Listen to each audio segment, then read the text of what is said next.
Greetings, greetings, greetings. My name is Andrew Crawley, for those of y'all that don't know me. And first of all, I'd like to take this time out to thank each and every one of you who took the time to view our last video, Religion versus Relationship. Man, I tell you, if you could only have heard of the testimonies of how God moved through that video. Things happened, like some people severed relationships that were bad for them. Some people found themselves in convicting situations and wanted out. And, you know, some people were charged and changed for the better as Christians. We all can say that God has definitely graced us. Today, we're here to talk about a faith of works. And I'd like to start out by asking a question. What is the first thing that comes to mind when someone comes up to you and say, I'm a Christian? What are some of your first thoughts, or how do you take inventory of yourself to see, you know, whether you're a good Christian or a bad Christian, or whether you're a Christian at all? Well, I'm here to tell you, most of the times in our modern day society, we and the outsiders identify Christianity as the rules that we keep.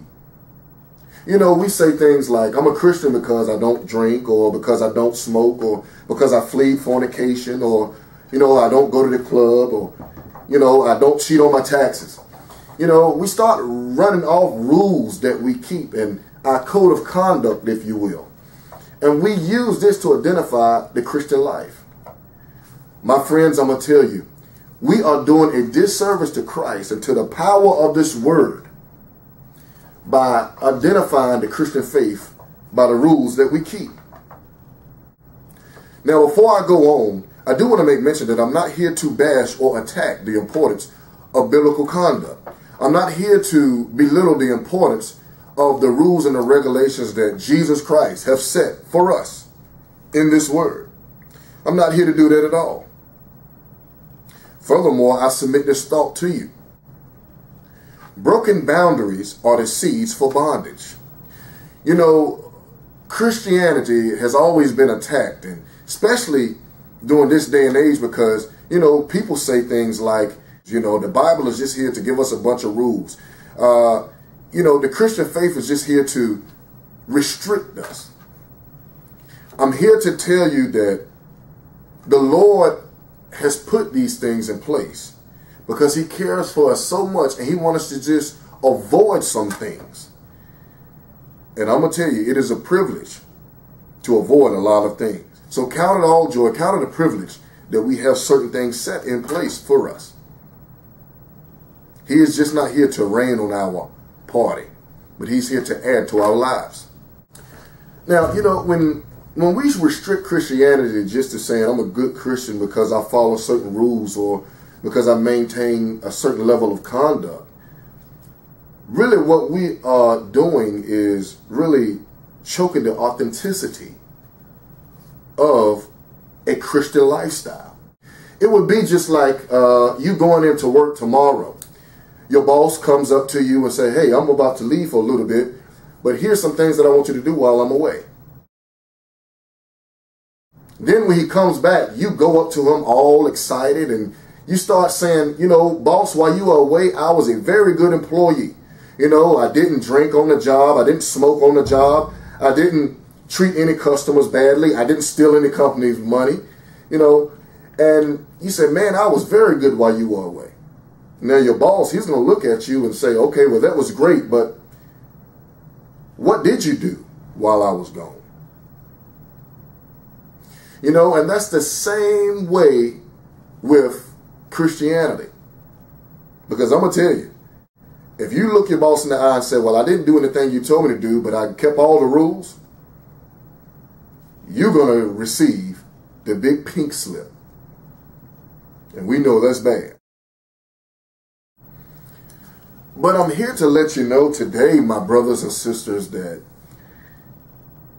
the Christian faith is one that is supernatural. The Christian life is a life that is supernatural. You know, according to Romans chapter 8, we have the Holy Spirit on the inside of us to live a supernatural life. And so let this be food for thought. Dwell on this question. What is it that I'm doing with the Holy Spirit that people without it cannot do? What is the supernatural element of my life on a day in or a weekly basis? I promise you, it's not just being on good behavior. You know, there's people without the Holy Spirit that is able to not smoke. There's people not fornicating without the Holy Spirit. There's people not cheating on their taxes that are not even saved. So, being that our lives are supernatural, we must understand that we must transition our minds to go from being a passive Christian, one who just keeps rules, to being an active Christian, one who does things. And the type of things that I'm talking about is things like feeding the hungry, clothing the poor. How about opening our mouths and witnessing, evangelizing? You know, the things that God left for us to do. You know? Because if we only restrict, again, our Christian living to just the rules that we keep, we do it a disservice. And it's really a smack in the face of the Holy Spirit. Because He is here to do something in our lives. And it's just more than just living right, but it's doing right. And I know, when we talk about evangelism and when we're really talking about being a radical Christian, you have those two deep Christians, those people who say things like, well, it don't take all that, you don't have to be a radical Christian all the time, or you don't have to witness all the time. We say things like that, or we hear people say things like that, or that may be part of our mentality. It don't take all that all of the time. And really, to be honest, the people who say things like that, they really want to lower the standard to make their convictions easier. They want to make sure that people around them are not doing anything like they're not doing anything, so it can make us all feel comfortable when we do nothing. So you got to be very careful of that mentality that, it don't take all that. You got too much zeal. It don't take all that to be a radical Christian all the time. Well, let's just say these people were right. Let's just say if we are only a radical Christian 25% of the time, that's only a small portion, right?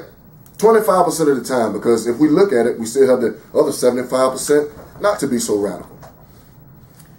In a given year, if you only evangelize, if you only witness 25% of the year,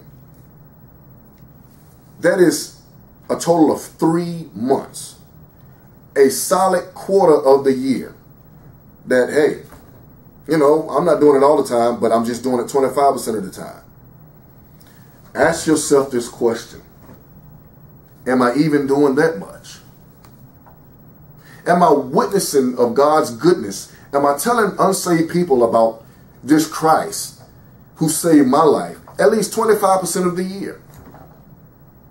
Which, of course, is not much. It's just a small portion of our life, because you got 75% to do what else. And again, this is just by example. This is just to answer those people who say don't take that all the time, because normally people who say things like that are not even witnessing 25% of the time. So let's just make sure we cut it out. Let's just lose that mentality, because we also must ask ourselves the question, how much is too much for Christ? He who has saved my life. Something to think about. And so, my brothers and sisters, if God was to call you to give an account of your life today, if He was to call you to give a spiritual inventory of your life up to this present moment, would you be fine? Or would you receive the spiritual pink slip? Again, my name is Andrew Crawley. I pray that this message has blessed you as it has done me. God bless, and we will see you the next time.